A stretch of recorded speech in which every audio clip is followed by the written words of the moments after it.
everyone, today we are back with another foundation review and I feel like I'm rocking like a super 80s look today with my big plastic earrings and my curly hair and just the mock turtleneck. I don't know what's going on, but anyway, we're talking about this. Kind of matches what I'm wearing. So I've tried a few of the L'Oreal Infallible products before and I've had kind of limited success with some of their foundations. So hopefully this one here, the 24-hour matte one, will work for me. I've got high hopes. I have a feeling, I did a bit of research online, I have a bit of a feeling that this one here is the same or similar to the 24-hour Pro Matte or the Infallible Pro Matte, which is in the US. So this isn't available in the US as far as I can see, but the 24-hour Pro Matte is not available here.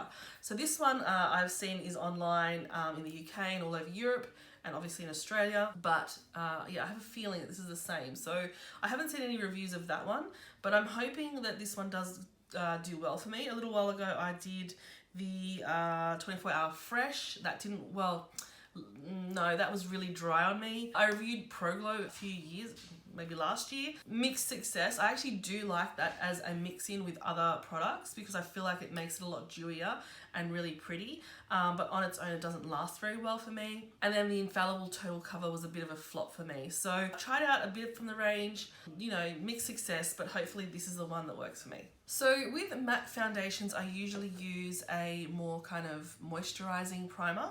Today I'm trying this one out. This is the Autopilot Calming Skin Primer from Napoleon, and I haven't used Napoleon products for years. They're now available in Priceline, so I thought I'd try this out along with the foundation. Both of these were gifted to me by Priceline. But yeah, this primer is green and kind of glowy. It's really cold. It's really strange. It feels really cold on my skin.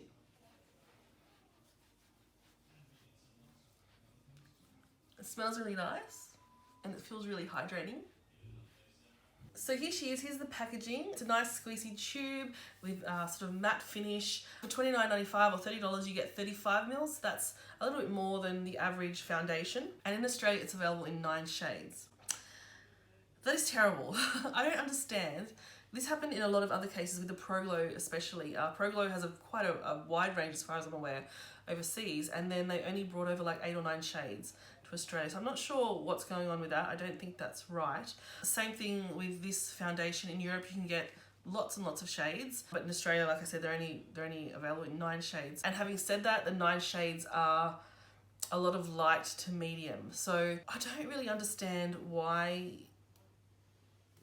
there are people of colour in this country. There are so many different, like, our first people are people of colour. So why wouldn't they bring out the full range? I don't know, it's really strange to me and it kind of puts me off a little bit. But let's go ahead and just talk about the product itself. I've got the shade 22 Radiant Beige. So now I'm gonna squeeze out a little bit. You can see it's kind of runny, but still quite sort of thick. I do like a squeezy tube, but sometimes it's a little bit hard to control how much you're actually putting out, because with a pump at least you know it's 1 pump or 2 pumps and you can figure out how much works for you. But here we go. It feels really like smooth on the skin. And this colour looks like it's going to be a little bit maybe dark, but we'll see. Okay, I'm going to use a beauty blender and I'm going to just bounce that all over the skin.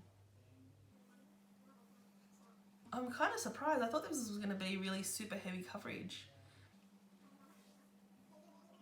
The sponge is absorbing quite a lot of it, so I might need to put a second layer on.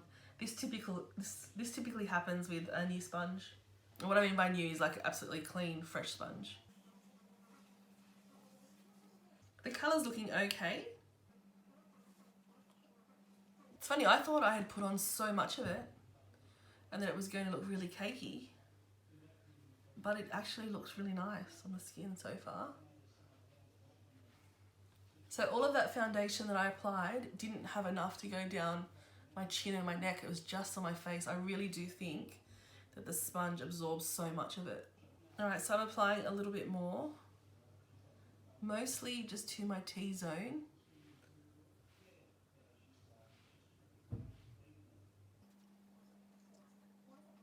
And it seems to be layering really well, actually. Okay, so it's definitely a matte finish. However, it doesn't look super like dry matte, and it seems to have filled the pores in a little bit. So that looks really good. I didn't use anything that was sort of pore minimizing underneath. But yeah, it looks quite good so far. I'm quite impressed. Here's what my skin looks like up close. I need to do a little bit of work here because it hasn't really gone into my skin. But so far, I think this might be my favourite first sort of impression of these types of foundations. I've just applied some Shape Tape. I'm going to just work that in.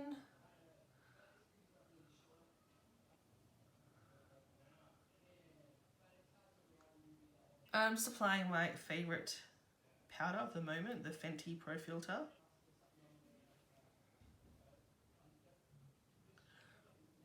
And then I'm just going to do the rest of my makeup and I will be back.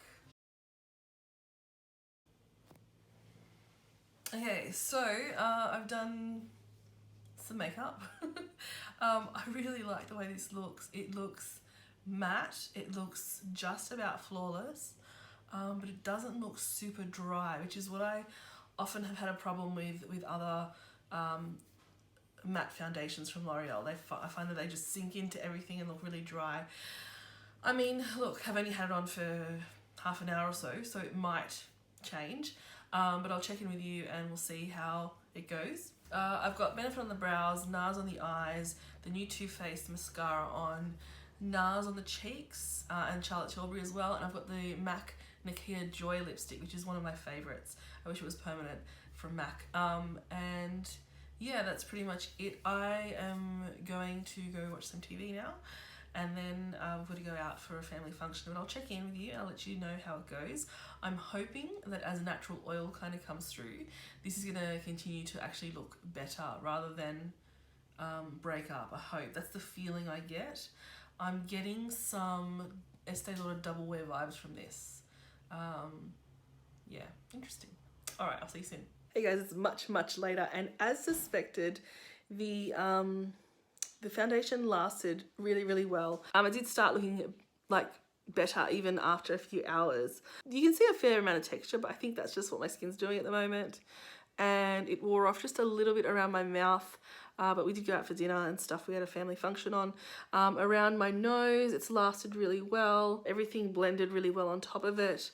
And I have to say, this is the best drugstore foundation I've worn in a long time, and so I'm so happy that I like this one, because I feel like every time I tried a L'Oreal Paris foundation I was disappointed for one reason or another, but this one is phenomenal. I think if you like Estee Lauder's double wear, like I mentioned before, that this one might be one that you like. I haven't worn it for 24 hours, nor would I attempt to wear it for 24 hours, but for today it worked really well. It didn't cause any like major transfer. Everything blended really well on top of it, and I'm happy with how my skin looks just generally. So yay, I'm so happy about this. So details again, it's $29.95. There are 9 shades. It's available from Priceline now, and there are 35 mils in this package. It's a squeezy tube. It lasts really well. It's quite matte without being drying, and I do recommend you wear something fairly sort of hydrating underneath, just with any of the long wear kind of matte foundations.